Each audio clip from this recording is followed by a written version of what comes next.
Kembali di Kompas Petang, Saudara. Polisi militer Kodam Jaya menyatakan tengah memeriksa oknum TNI yang diduga terlibat dengan pembunuhan Kepala Cabang Bank BUMN yang disertai dengan penculikan. Saat ini Pomdam Jaya tengah mendalami keterlibatan anggota TNI dalam kasus pembunuhan yang menewaskan Ilham Pradipta. Kasus pembunuhan Kepala Cabang Bank BUMN terungkap setelah korban ditemukan tewas di area persawahan di Kabupaten Bekasi, Jawa Barat. Sebelum korban ditemukan tewas, korban sempat menjadi korban penculikan.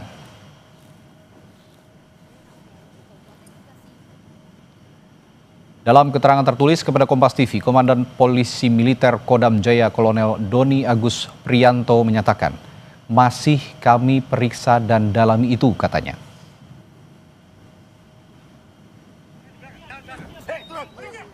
Terkait pembunuhan Kepala Cabang Bank BUMN, Cempaka Putih, polisi telah menetapkan 15 tersangka. Dari 15 tersangka yang sudah ditangkap, polisi menyebut ada 4 tersangka yang diduga merupakan aktor intelektual dalam kasus pembunuhan ini.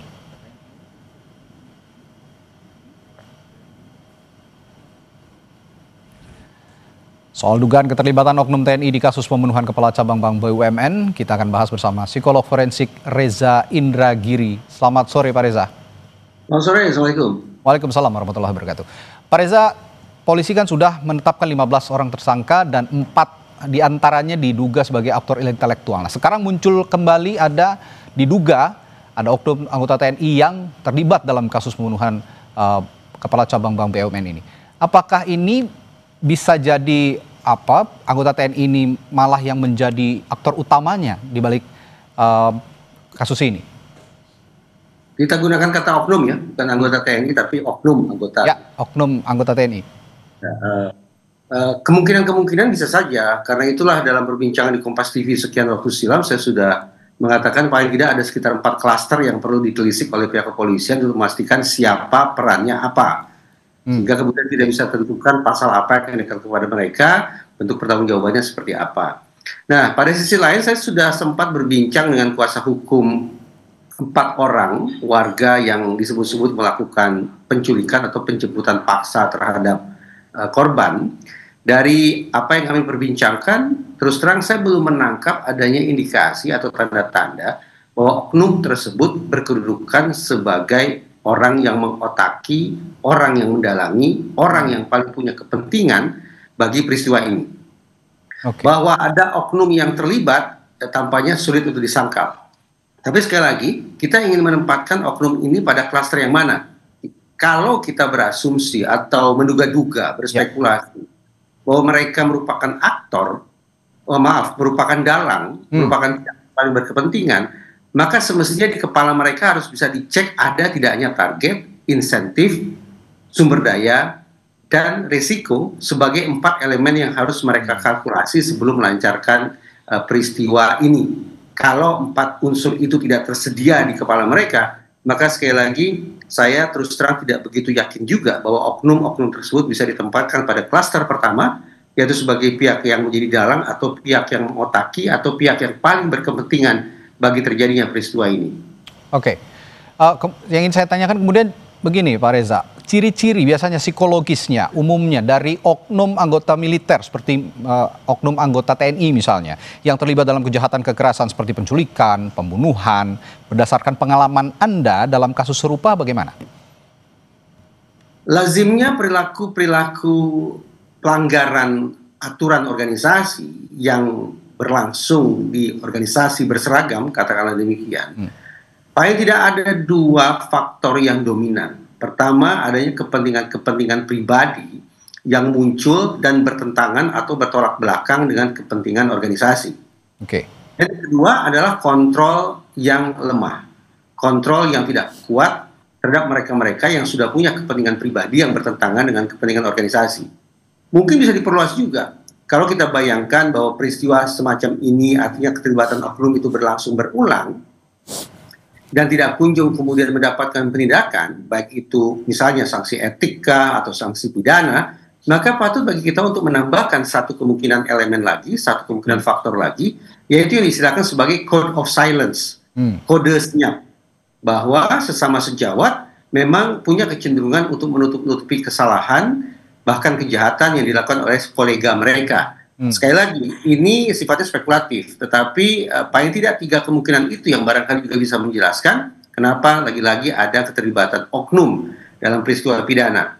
Kepentingan pribadi, kontrol yang lemah, dan kecenderungan kolega untuk menutup-nutupi kejahatan atau kesalahan yang dilakukan oleh sesama mereka.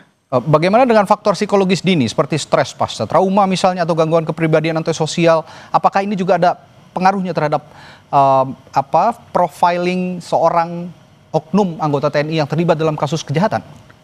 Ada banyak teori atau perspektif yang bisa kita letakkan di atas meja untuk menjelaskan mengapa ada orang yang melakukan perbuatan jahat. Ada yang melakukannya dilatar belakangi oleh motif emosional, ada yang dilatar belakangi oleh motif instrumental, ada juga yang diakibatkan akibat adanya gangguan-gangguan atau ketidakstabilan dari sisi mental. Ada sangat banyak sekali teori tentang hal itu. Tetapi bagi saya pribadi, karena saya bukan orang psikologi klinis, saya adalah orang psikologi forensik, sesungguhnya saya ingin mencoba mengesampingkan segala macam diagnosis kah atau penjelasan-penjelasan spekulatif kah itu yang justru bisa menjadi celah hukum bagi pelaku pidana untuk lolos dari jerat hukum. Jadi saya menghindari anggapan ada pelaku pidana yang mengalami stres hebat, mengalami trauma, mengalami gangguan jiwa, ataupun sekali lagi sebutan-sebutan lainnya yang sadar tidak sadar justru bisa memberikan peringanan sanksi atau bahkan pembebasan sanksi pidana dari mereka. Oke, saya ingin beranjak kepada keterkaitan satu sama lain tersangka termasuk dugaan keterlibatan oknum anggota TNI ini. Apakah menurut Anda mereka ini saling kenal termasuk dengan 4 yang sebelumnya sudah ditetapkan oleh polisi sebagai dalang utama dalam kasus pembunuhan ini?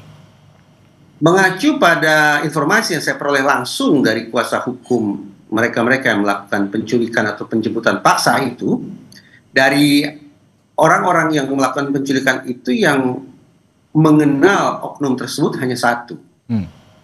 Selebihnya tidak kenal, tapi mengikuti apa yang kemudian diperintahkan oleh teman mereka yang 1 itu, yang mengenal oknum tersebut. Oke, baik.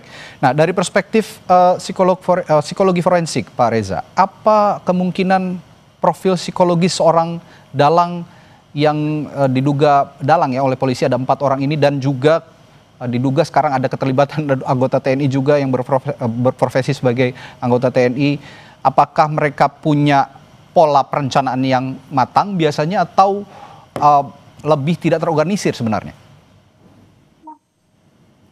Kalau kita sebut dalang, berarti kita bisa pakai asumsi bahwa ini merupakan kejahatan berencana. Berarti dalang adalah pihak yang membangun perencanaan itu.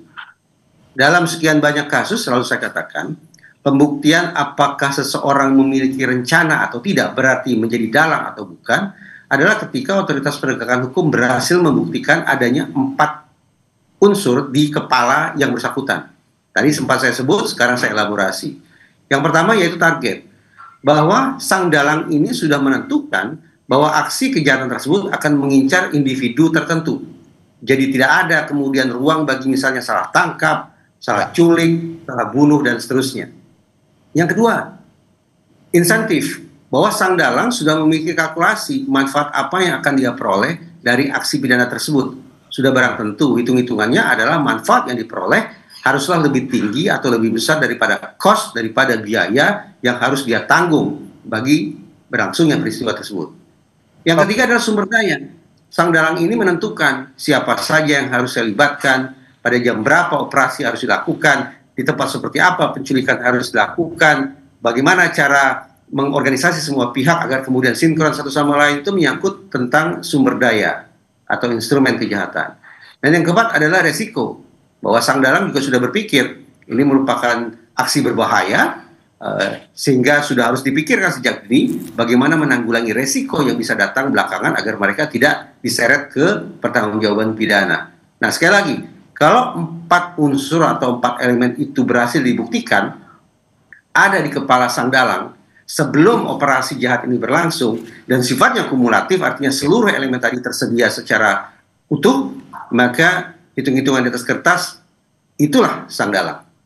Oke, selanjutnya saya ingin juga bertanya, apakah ada pola psikologis seperti white collar criminal atau rasionalisasi moral yang sering muncul pada dalam kejahatan ekonomi yang berujung pada kekerasan seperti dalam kasus ini?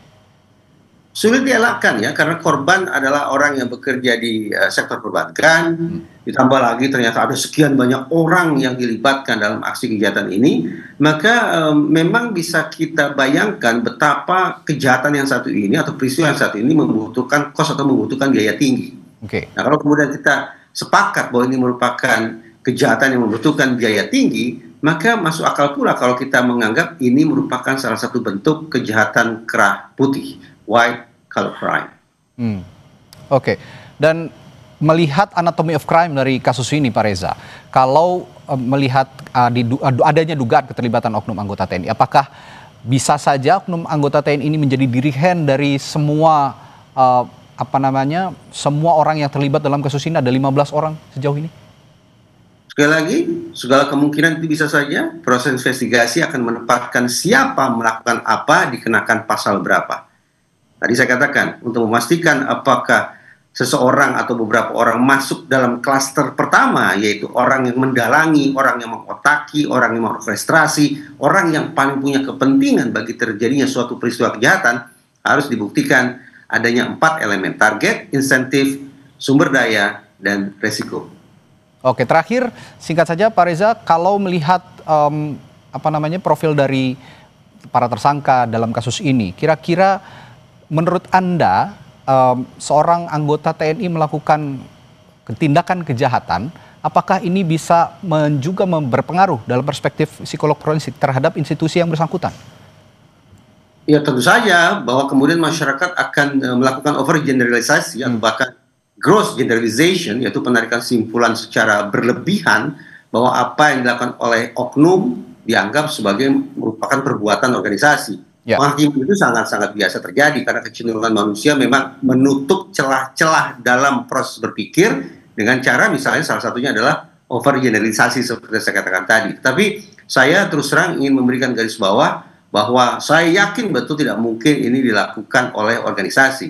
Ini tanda petik sebatas dilakukan oleh oknum, sehingga pertanggungjawaban yang kita tagih adalah kepada oknum yang bersangkutan. Baik, terima kasih perspektifnya Pak Reza Indragiri, psikolog forensik, telah berbagi perspektif di Kompas Petang. Sampai jumpa lagi, sehat selalu Pak. Terima kasih.